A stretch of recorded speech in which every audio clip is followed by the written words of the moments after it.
friends. I want to talk to you about one of the most overlooked areas that people miss when they're trying to maybe start a new business, or they're trying to expand the business they have, or they're trying to achieve something different in their life. What I tend to see is that people start working really hard, and that people start sacrificing and not listening to their physical intelligence. So in this video, I want to walk you through one, what is your physical intelligence, and how can it help you actually manifest what you're looking for in your life, no matter what it is, and how this physical intelligence is so crucial to the energy that you're trying to cultivate in whatever area of your life you're trying to expand. Why would you want to do this? Because oftentimes when we're trying to manifest anything in our life, doesn't matter if it's a relationship, a job, if you're wanting more of something, if you're trying to expand in any capacity of your life, your foundation, your base, your body intelligence, if it's not at the right level, this will keep you from what you're desiring. So let's talk about how we can make sure that we've actually fortified and activated our base. First of all, we need to understand how this works. Energy follows energy. You probably heard the concept of garbage in, garbage out, and that's really true. So what we're putting in our body is essential that it's of the highest nature, so that what we want to come out of our body can match what we want. So if we want something greater in our life, we need to put better things in our energy field. And this starts with a lot of different ways. So let's talk about the first one, food. So it's not just about what you eat, but it's also what you are consuming. And this could be through the digital media. So this could be what you're watching, what you're listening to.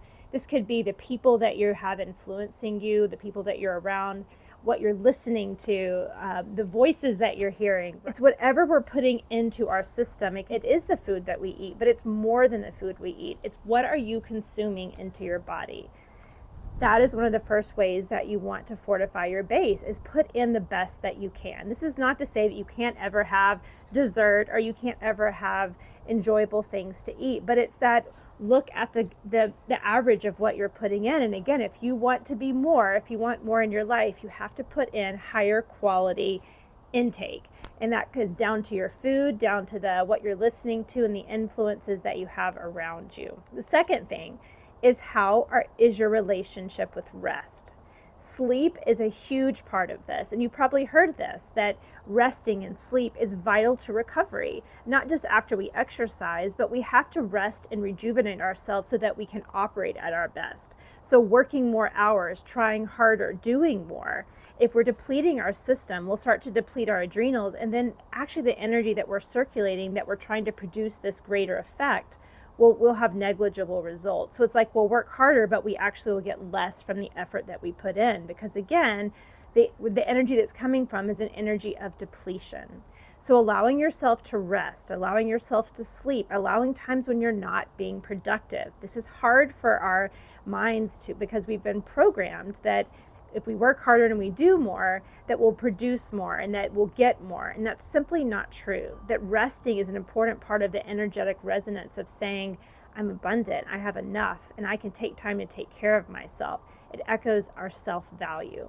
So really important that rest is important as well. We also have to start to look at how you're moving your body. So this is exercise. Yeah, exercise. But it's not just exercise. Yes, exercising our body is great, and making sure that your body is resonant with the type of exercise that you're doing, which means that sometimes we think by doing more or harder exercise we'll get further, when really our body might be calling from a different type of exercise or movement. Maybe it's more walking or hiking.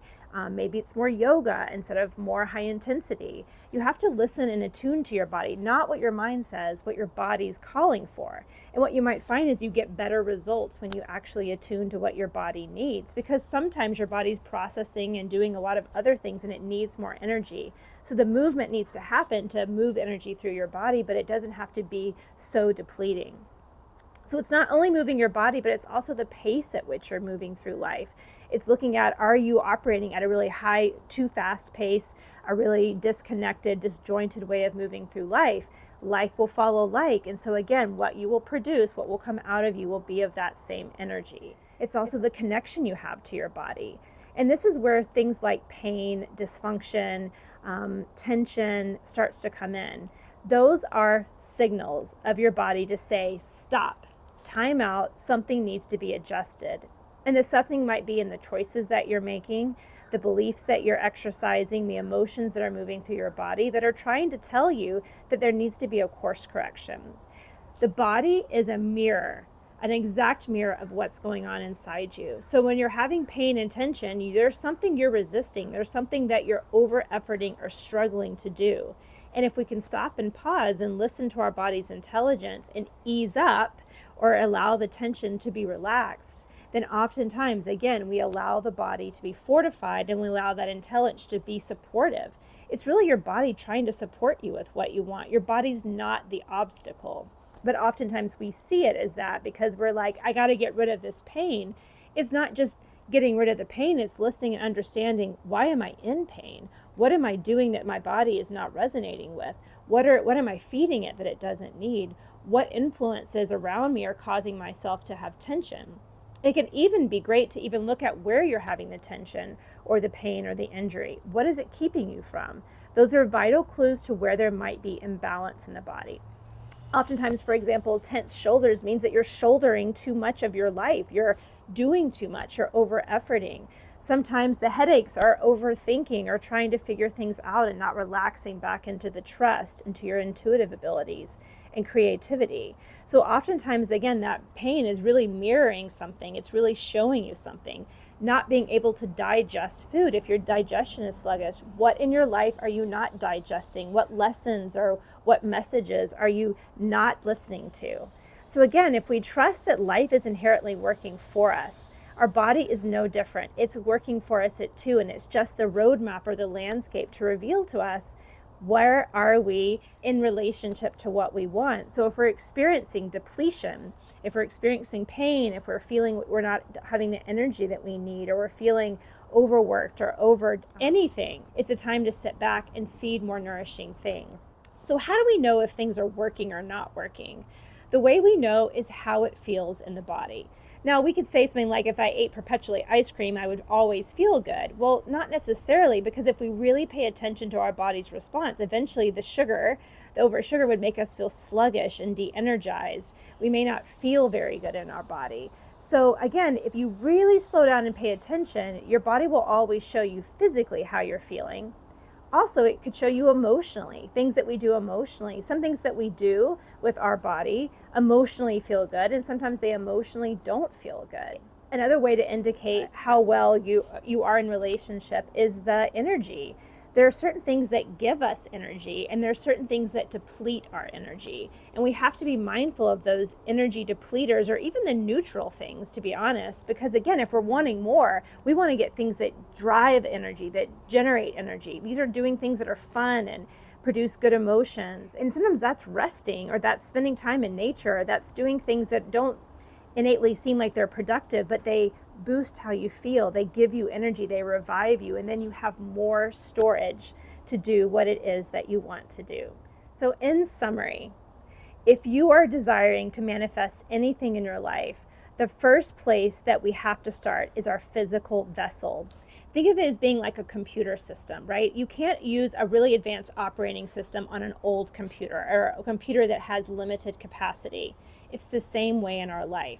The minute we want anything more in our life, it starts with our foundation. We have to make sure that what we're putting in our foundation, how we're caring for our foundation, and what's being generated from our foundation is of the energy that we desire. So it has to feel good, it has to look good, the experience has to be pleasurable. So we really want to take good care of this vessel, because again, how we treat our vessel is how we're treating our inner body, our whole spirit, and they're all linked. So by taking care of your body and fortifying your foundation, you give yourself a strong base to build from, to expand from. And without it, you'll just end up kind of like robbing one piece of your life to pay another, and it won't be sustainable. So I hope that this inspires you to take an inventory of your body.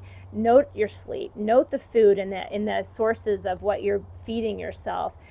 Notice how you're moving your body and the pace at which you're moving and the connection to which you're moving, and check in with your body's intelligence. Pay attention to pain, to tension, to imbalance, and listen and learn from it. Instead of kind of being upset with pain and stress and tension when it shows up, be super curious and loving and try new things so that you can adapt and course correct and fortify this vessel so that the intelligence that your body has, which is magnificently intelligent, helpful, and necessary for our growth and evolution, so that it can be an ally for you.